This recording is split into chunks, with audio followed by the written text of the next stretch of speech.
Thank you for tuning in to Entertain the Geeky, your source for nerd news.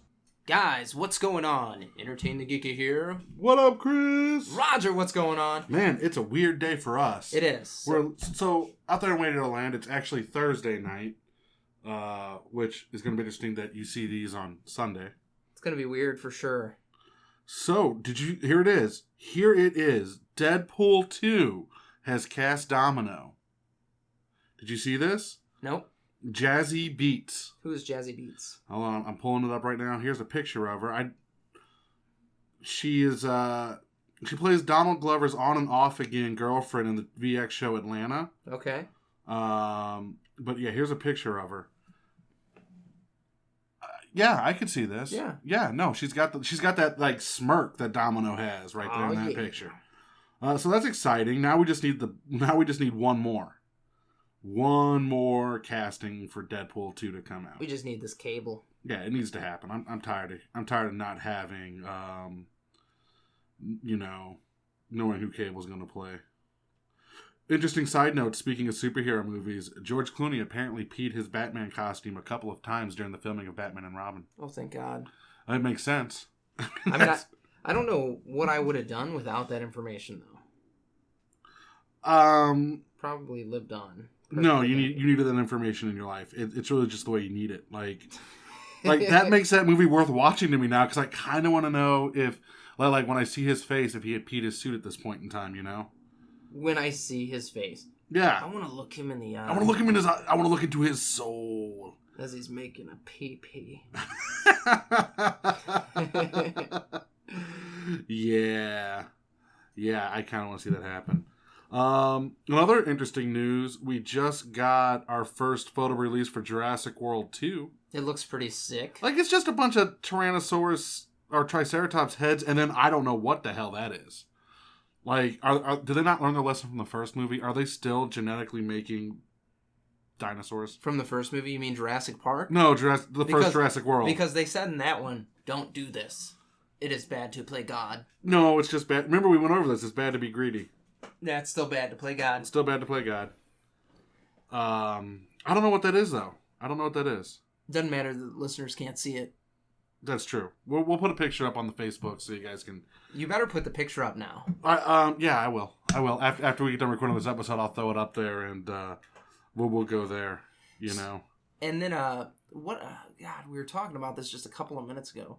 Oh, Iron Fist got reviewed by critics. Yeah, it did. It wasn't pretty. It was not pretty. And what I find ironic about this, us fans tend to not give a care at all about what these critics have to say. No, I don't care. Like, I feel like they were wrong about Ghostbusters.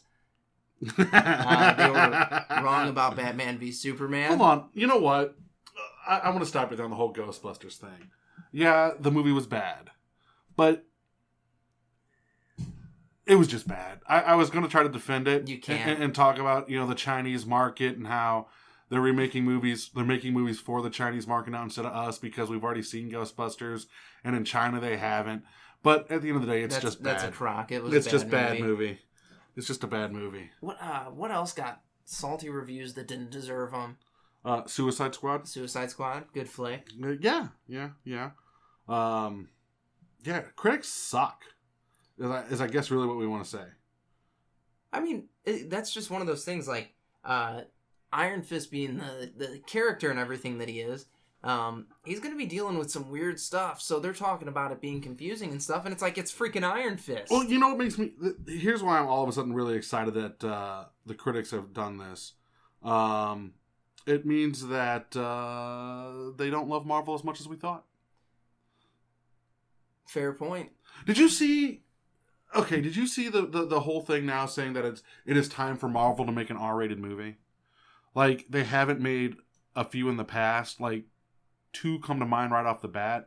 Punisher and Punisher Warzone. Blade, the whole Blade trilogy. I mean, we've had R-rated Marvel movies. That was when different studios were controlling them, though. But it's still... I mean, look at Daredevil. That's borderline an R-rated show. Well, yeah, Jessica Jones. Yeah. Luke Cage. Yeah. Who knows what Iron Fist is going to bring? Yeah. I don't know. They just know they haven't done it on the big screen. Though. I think if they're going to do an R-rated movie, though, they have to do Carnage. Like, you just have to. With Mr. Happy-Go-Lucky Spider-Man? Yeah, because you can you can do a Venom storyline PG-13. You can do it, and it works. You can't with Carnage. You cannot with Carnage. Carnage has to be a hard R. It just has to be. Because if you do it as a PG-13 movie, then it's just a bad Venom. I want a Deadpool Spider-Man crossover. I want a Deadpool Wolverine crossover. I just want Deadpool in more movies. I want more of that. I don't even need Deadpool in my movies. I just want Marvel to do what Deadpool did and be fun again. Because the Marvel Cinematic Universe has gotten very melodramatic and very big explosions, and the humor and lightheartedness is gone, save for Guardians of the Galaxy. Ant-Man. Even Ant-Man got more serious now that he was in Civil War, and yeah, I mean that's a given. Well, yeah, no, but that movie was supposed to have a serious undertone throughout its entirety. It lost a lot of the serious undertone because nobody died. They should have killed someone. There's like 4 or 5 characters. Rhodes! As he plummets toward Earth. Yeah, at like Mach 1 speed, but it's okay. He just lost the ability to walk. But Tony Stark will fix you up good and fine. Doctor Strange is going to have some miracle surgery that he can perform with his mind to fix Rhodes' legs. Yeah, that's what's going to happen. Why'd you even tell me that? Now I'm going to hate it.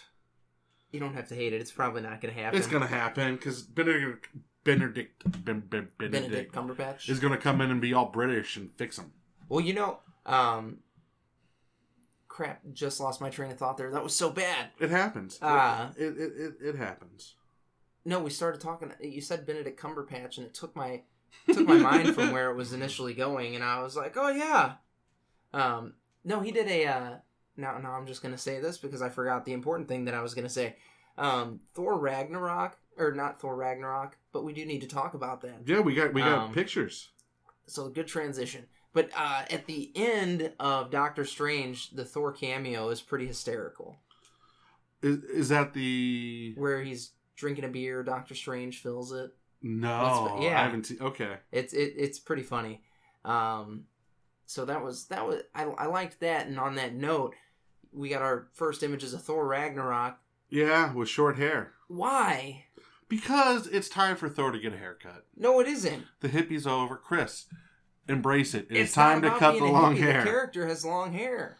It's okay though. It's just a adaptation of the character, and as long as they keep the heart the same. Yeah, the heart's not the same now. Because he has no hair? Yeah. That's it. They're like, hey, we want Chris Hemsworth in this movie, not Thor.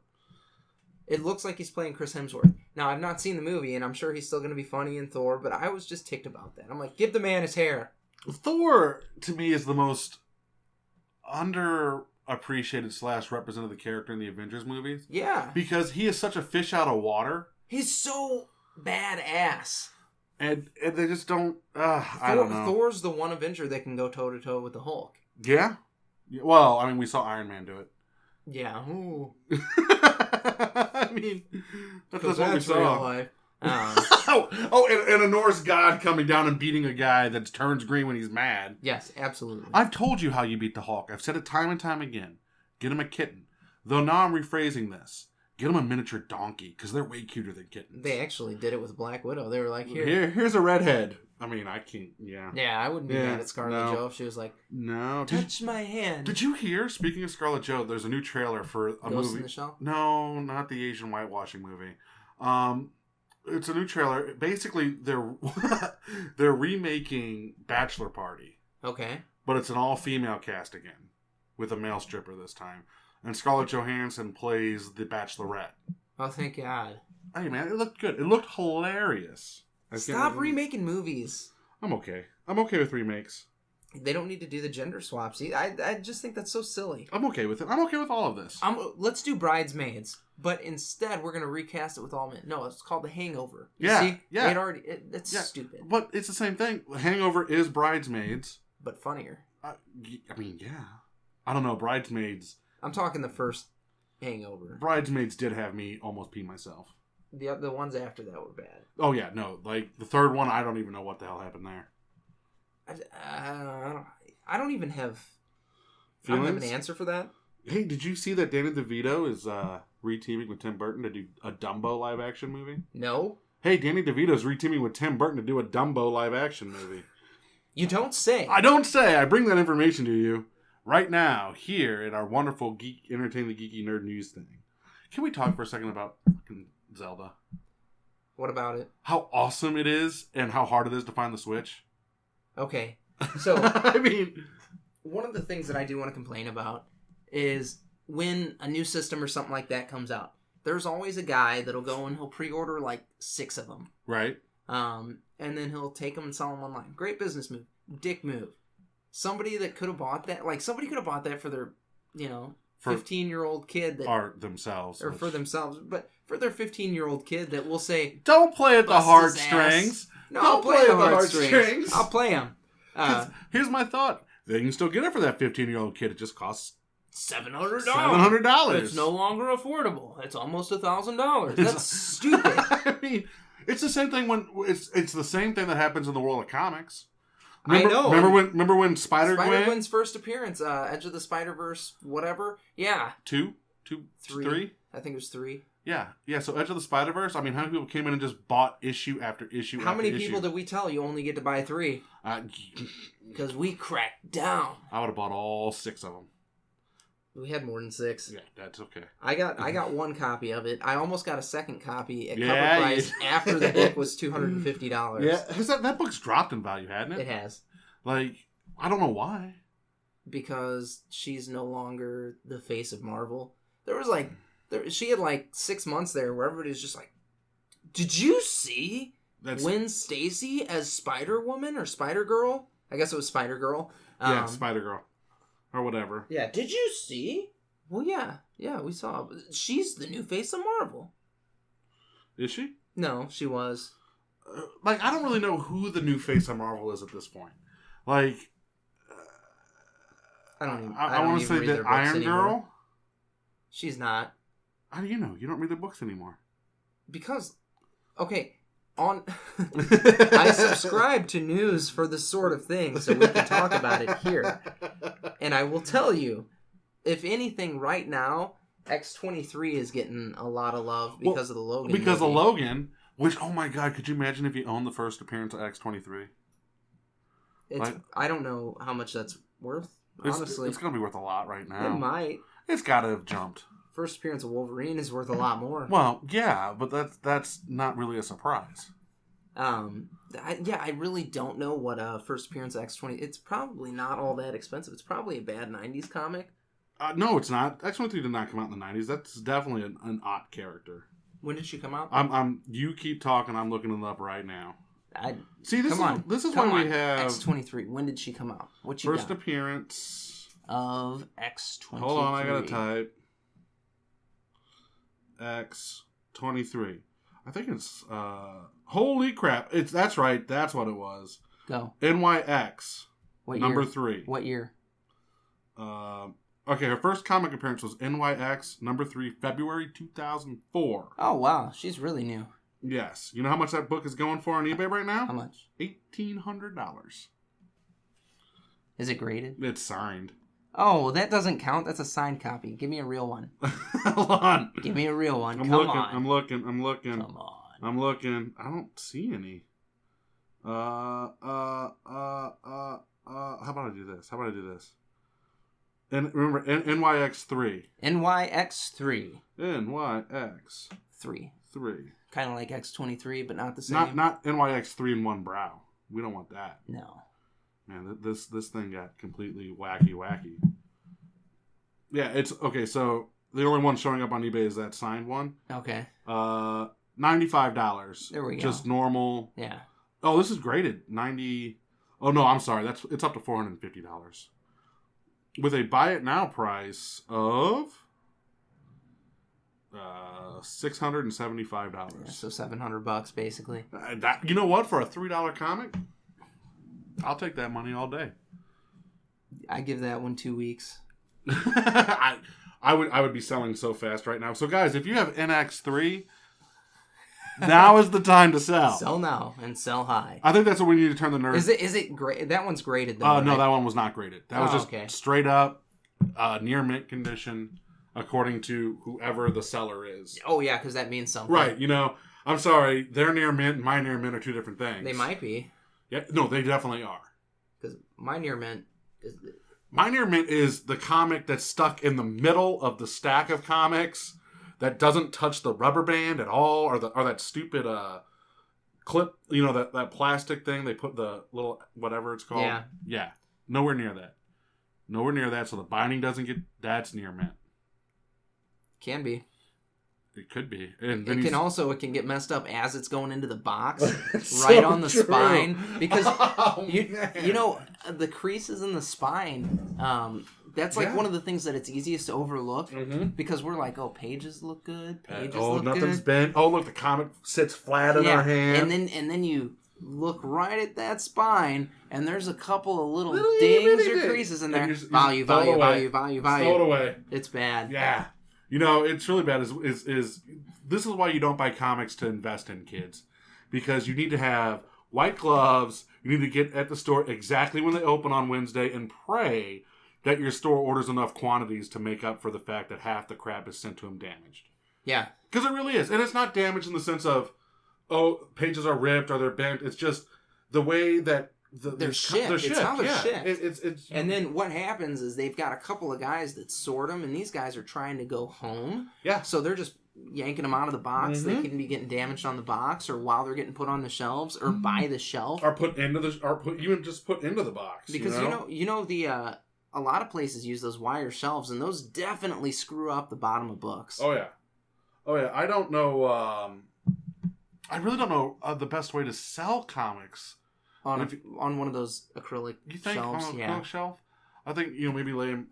Obviously, bag and board is the way to go. Oh yeah, 100%. Like who's gonna do that with First Week Comics? I don't know, but bag and board is the way to go. I mean, straight from the box to bag and board. First Week Comic, here we go. Bag and board. Could you imagine doing that?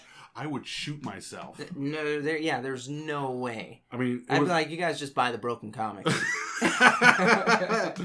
All right, so one final little bit of news before we get out of here. This is something that you and I don't really talk about much, but is a big part of like the nerd culture. Game of Thrones. Yeah. Season 7 has a premiere date. It was announced exactly 2 hours ago. July 16th, 2017. And here's what Macy Williams, Arya Stark, says. Just finished reading Season 7. Shit gets real. I'd start preparing yourselves now. Scratch that. Nothing will prepare you for this. ... Holy balls. Wow. Yeah. From the mouths of lovely young ladies. Yeah.